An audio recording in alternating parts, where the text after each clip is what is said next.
So thanks everyone for logging in to our webinar today, When Grand Families Are Supported, Young Children Thrive. I'm Pamela Trivedi.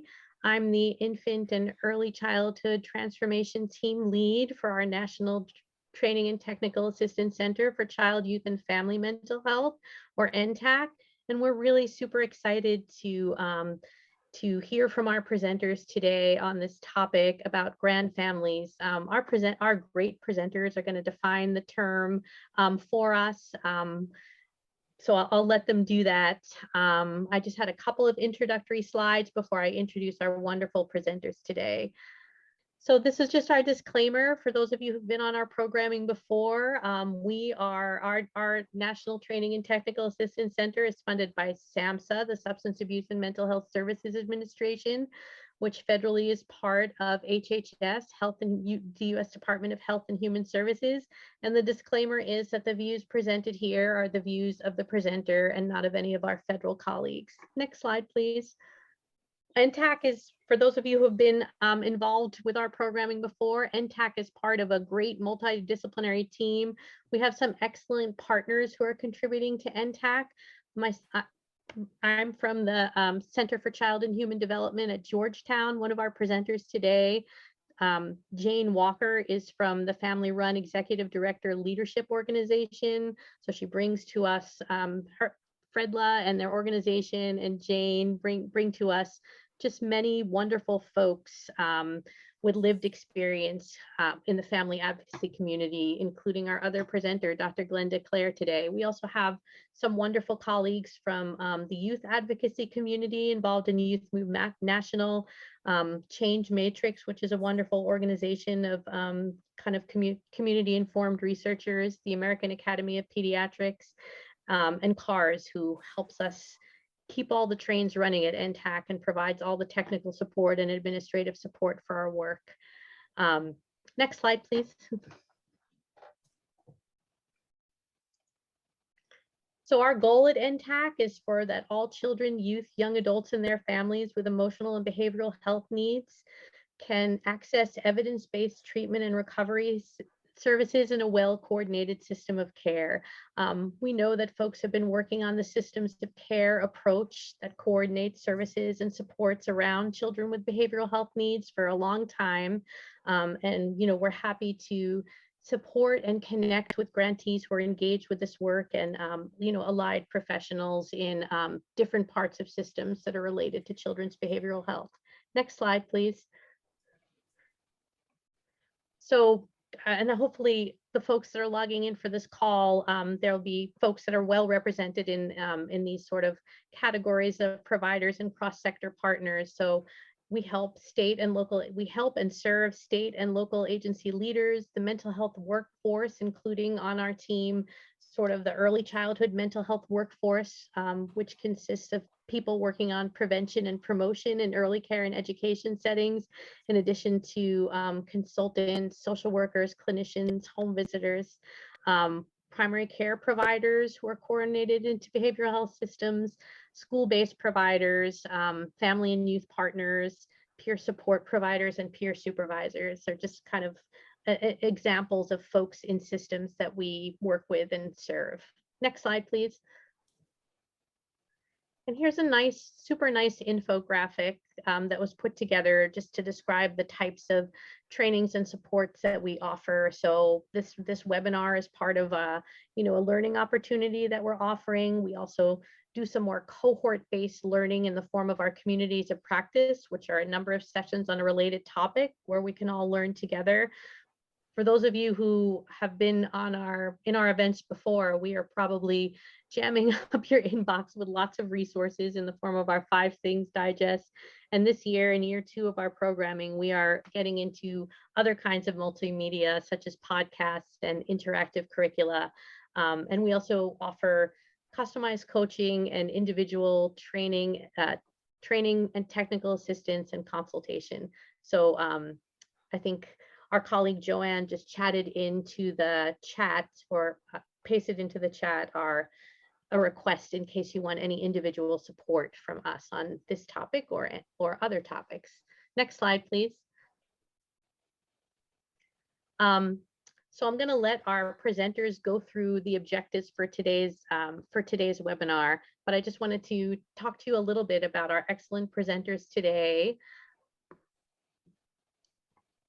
So first we have, and I think that Joanne is going to spotlight them in a moment here.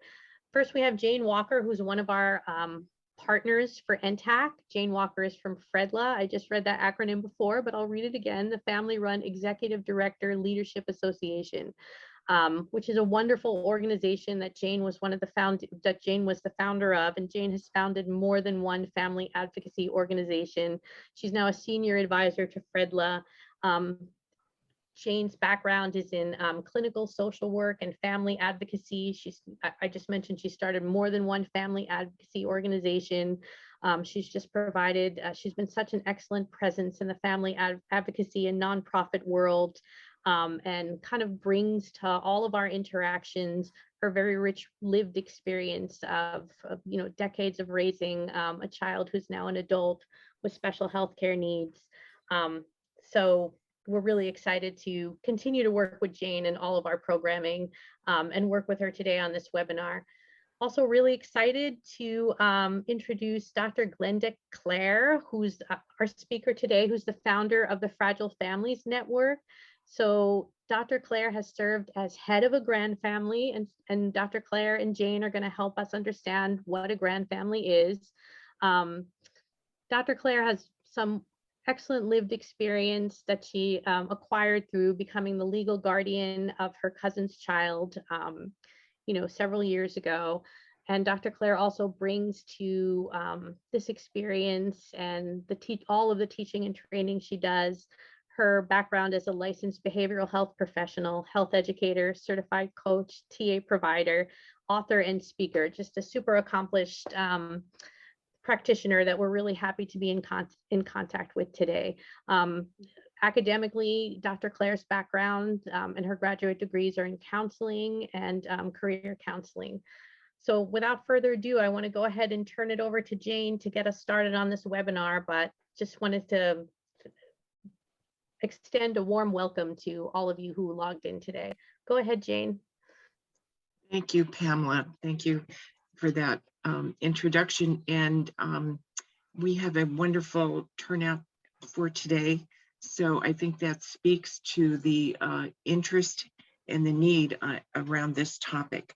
So as Pamela mentioned, our objectives you can see up there on the screen. I don't think we need to go through them one by one, but we really want to raise awareness about the needs of grand families and also the children that they're raising, as well as really help to promote connection with grand families and to stimulate more and more programs and grand family friendly policies.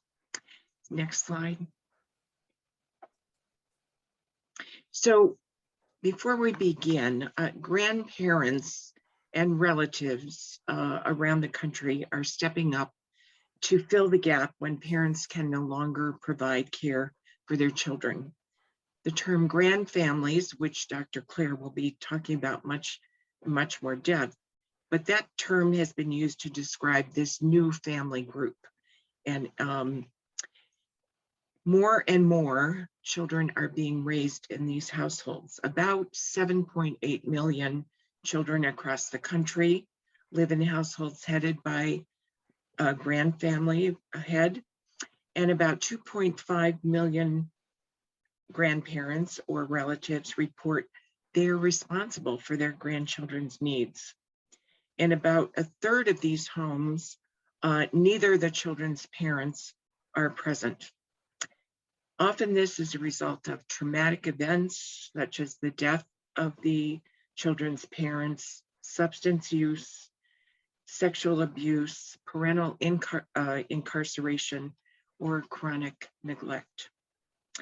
To those of you on the call who may be the head of a grand family, we honor you and we appreciate your caring for these children who otherwise might not have all of the care and love that they need and deserve. So we really take our hats off to you today. I myself have witnessed my brother's family, and they're raising two grandchildren.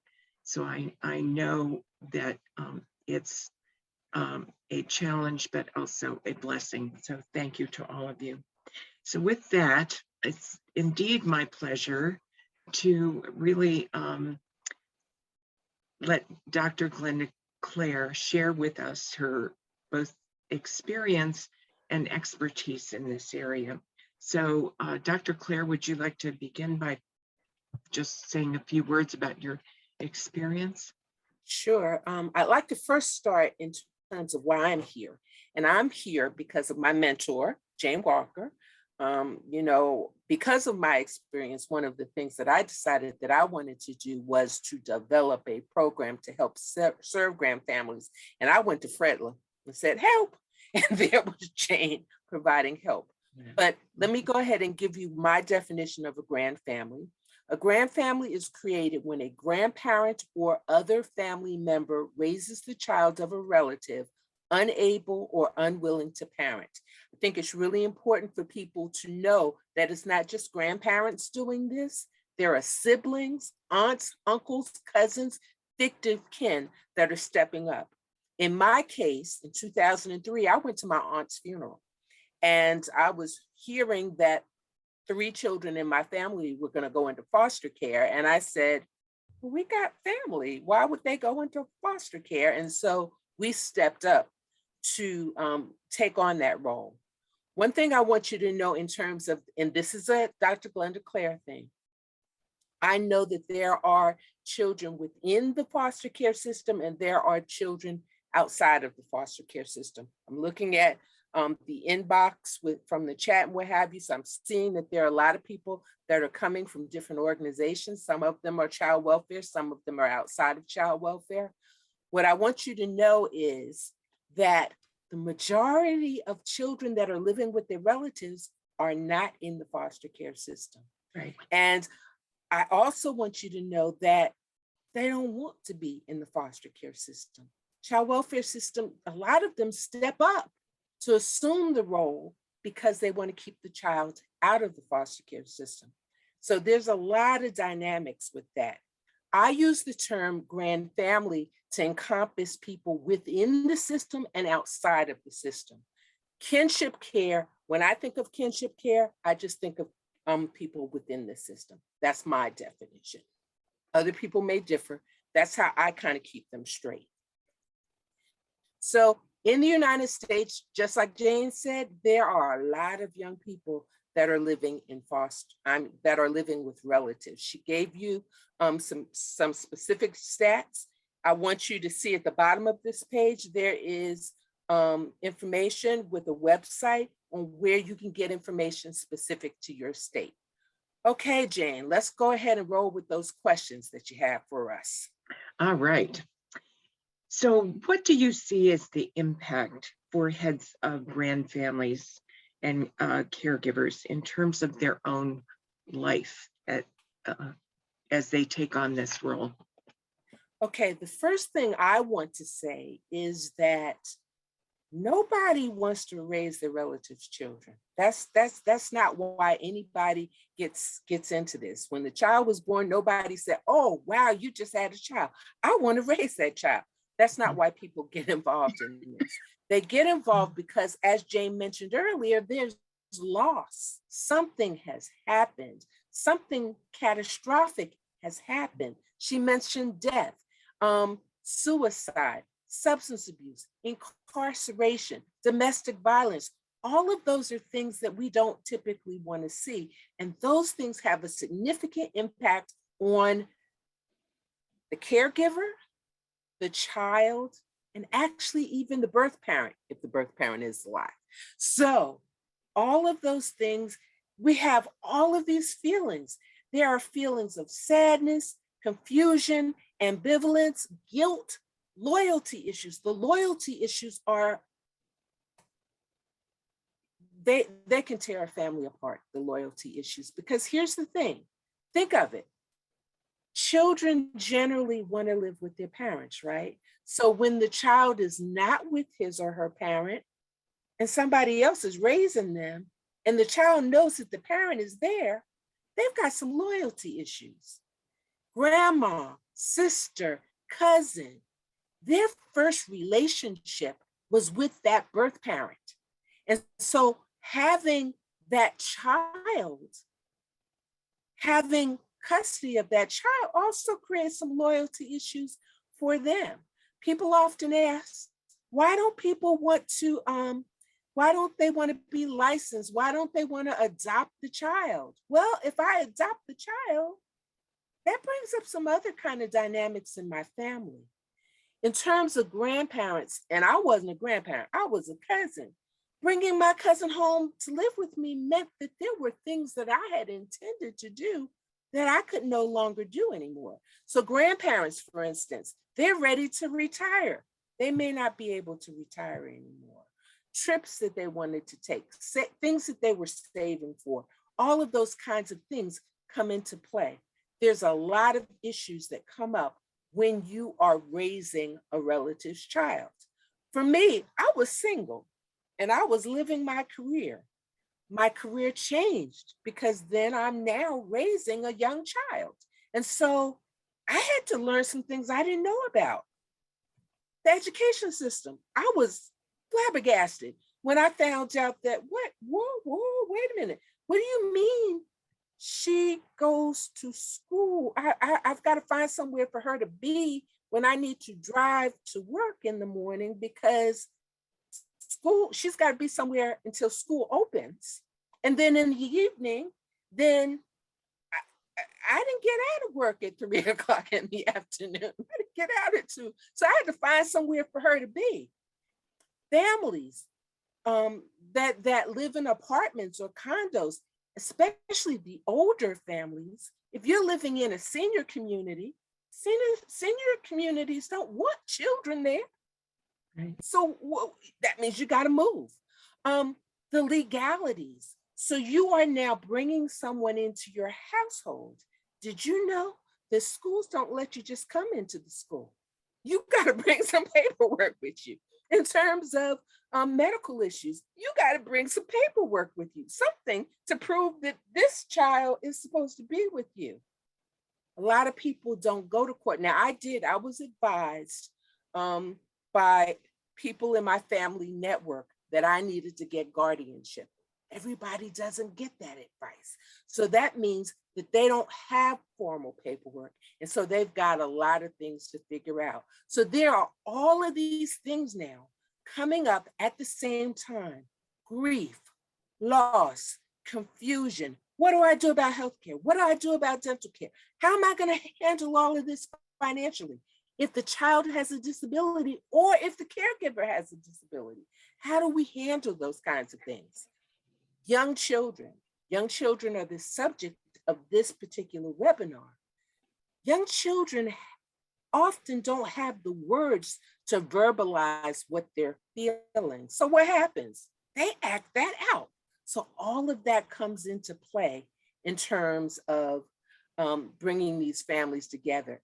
Everybody is impacted. I know that often we just look at the caregivers and the children, but here's the thing about grand families. You don't lose the birth parents unless they are dead. They are still there. They know how to access you. You probably know how to access them. So all of these things interplay with 3 levels: the birth parent, the kinship provider, and then the child. All of these feelings that you see here. Wow, what you describe is so complex in so many ways and on so many levels, you know, as it relates to the emotional, financial,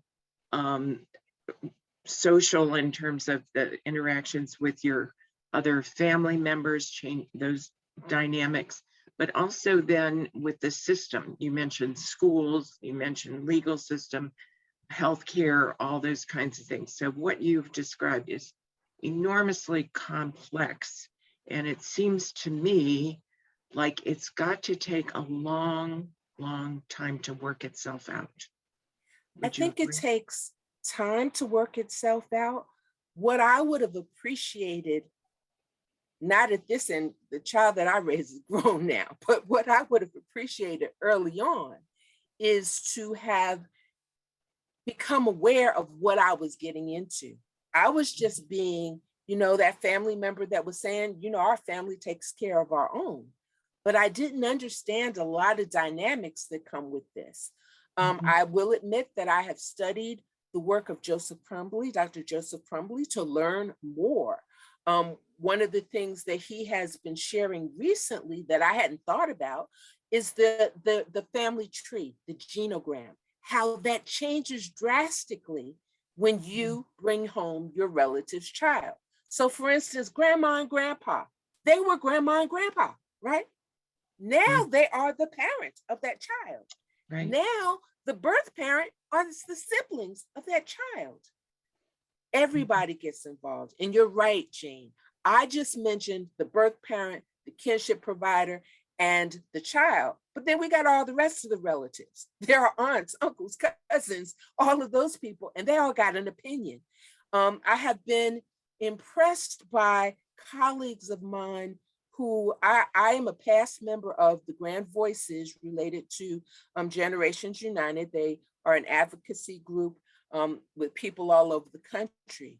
But I have been told stories about aunts and uncles when the grandparents assume custody of the child.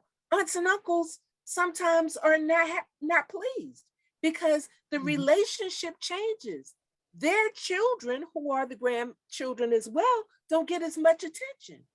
And there should be more understanding, but in a lot of instances, there isn't. So There is. guilt, jealousy, all kinds of things. Saying, why isn't he or she taking care of their own children? Why are you taking care of them?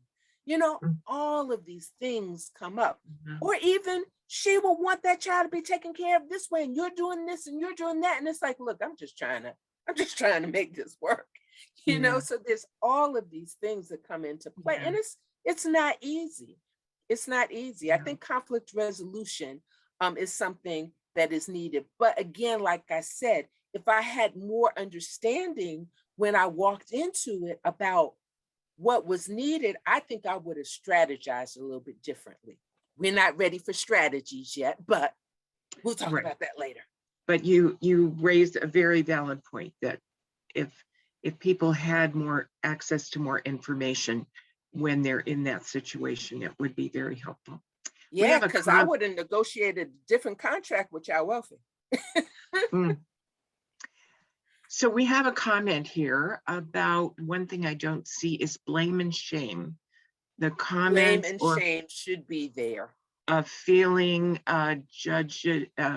feeling judgments that this person, the grandparent in this case, did not do a good job raising their own child. And if they, I assume if they did, they wouldn't be, and their child would be able to raise uh, the grandchild. I think that's a great point. Thank you, You've Kelly, heard for of that. that term, the apple doesn't fall far from the tree. Yeah. That is a term that a lot of people use and they shouldn't. Hmm. Mhm. Okay, let's, I'm gonna move to the legal custody issue because I think our conversation is so rich. Um, and often there is no legal custody, as you mentioned, when a grandparent or caregiver brings a child into their home. What would you see, or how would you see this as a factor? And I think you've touched on some of that with more awareness of what you're getting yourself into. But do you want to comment more on that? Yeah, I would. So I was lucky in a lot of instances. I've got to say, I was just lucky. So um, the children in my life, they had actually been adopted by my paternal aunt. And so she had put a lot of things in place that I just stepped into. A lot of people don't have that. So in terms of her creating a situation that I just stepped into, there were resources that were available to me in that the child had Medicaid, okay?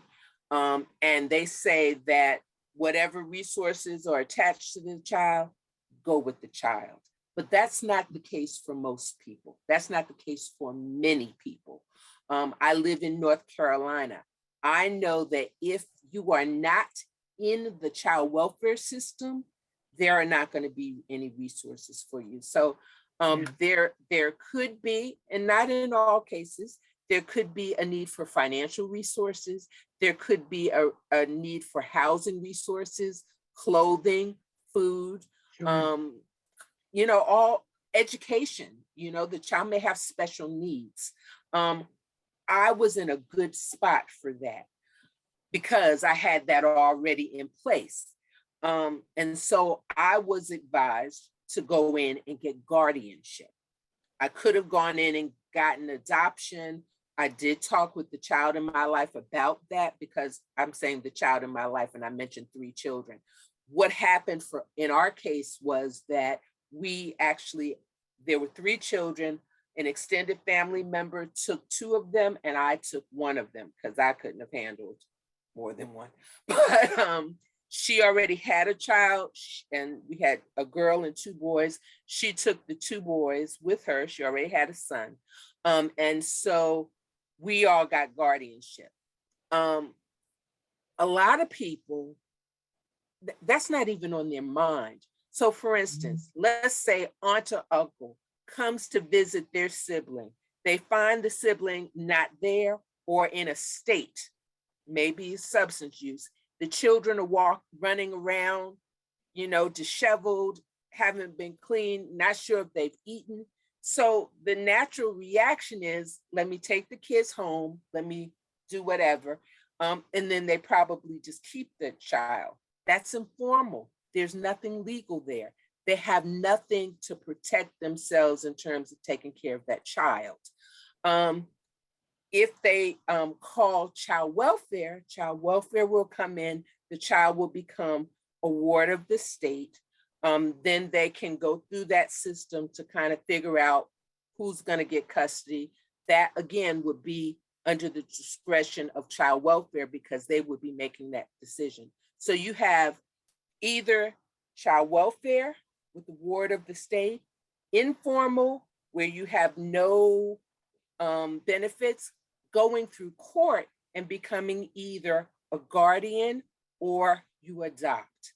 Now, all of those, the legal stuff is expensive, especially if you do some private stuff. I've heard of people spending enormous amounts of money, or some saying, I really wish I could do that, but I don't have any money to be able to do that. So people need to be able to go and figure out what's going to be best for them. There's no shame in that. They have to do what's best for them. Again, at the bottom of this page is a resource on grandfamilies.org. And there is more specific information specifically about taking custody. Custody is a big thing. Again, It's big. In terms of school, in terms of medical care, dental care, all of that kind of stuff, you can't get in without paper. Not nowadays. One of the questions, Jane, I'm skipping a little, but one of the questions that Jane is going to ask later on is about what's the difference between yesteryear and now. Well, the reality for me, part of, I guess, my rationale in terms of feeling that I needed to take care of our own was that my grandmother died when my mother was 10 years old. My mother just went to live with her aunt. She had to go through all of this. People didn't need all of this paperwork. You just went. But that's not the case anymore.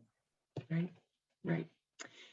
In terms of the custody issue, I think my experience is it brings into a spotlight almost the dynamic between the grandparent and their child. And I'm aware that in many instances, the head of the Grand family was reluctant to file custody or even guardianship because they feared that their child would not agree or fight, and that in the child's best interest, they did not bring it up. They were afraid to bring it up, and in some cases, I know there was threats of kidnapping the children and things like that. That it becomes that word custody triggers a lot, even for a parent of children who may not, by any measure, be equipped to care for their child. If they're threatened with somebody taking their children, it can just erupt into major issue. So I see this in a couple of ways. I definitely hear what you're saying, and I I actually know people that have gone through that, and it has been a thing of they had the child go to school, they Right. go to school later on in the day, find that the child's not there. Where's the child? The birth parent decided they were going to take them, and you know, there's a colleague, Joan Calendar Dingle, I think I got her name correctly. She wrote a book about raising her grandchild.